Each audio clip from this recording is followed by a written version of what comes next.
Stomach cancer வந்தால் வயிறு வலி ஏற்படுமா அப்படின்னா யூஸ்வலாக வலி இருக்காதுங்க. எனக்கு தான் வலியே இல்லையே, ஏன் கேன்சர் வருதுன்னு நிறைய பேர் கேட்பாங்க.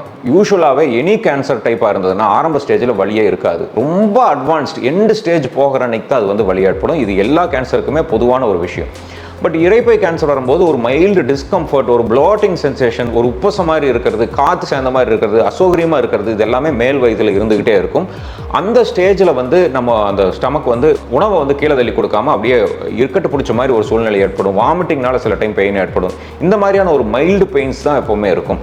இதே இது ஸ்டமக் கேன்சரில் பெயின் வருது அப்படின்னாலே அது வந்து அட்வான்ஸ் ஸ்டேஜுக்கு போயிடுச்சுன்னு அர்த்தம். அங்கே மட்டும் இல்லாமல் கம்ப்ளீட்டாக அது இரைப்பையை தாண்டி வந்து பக்கத்தில் இருக்கிற நரம்புகளுக்கு எல்லாமே பரவிடுச்சு அப்படின்னு அர்த்தம்.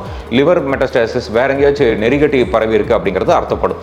அந்த மாதிரி வலி வந்து மேல் வயிற்றில் 24 மணி நேரமும் ஏதோ வெயிட்டை வச்ச மாதிரி க்னாயிங் பெயின்னு சொல்லுவாங்க, தொடர்ந்து இருந்துகிட்டே இருக்கிறது தான் அந்த டைப் ஆஃப் பெயின். ஸோ வயிற்றில் மேல் வயிற்றில் ஏற்படுற பெயினை வந்து உதாசனப்படுத்தாமல் இம்மீடியட்டாக அதை டெஸ்ட் பண்ணி பார்த்துக்கிறது மிக அவசியம்.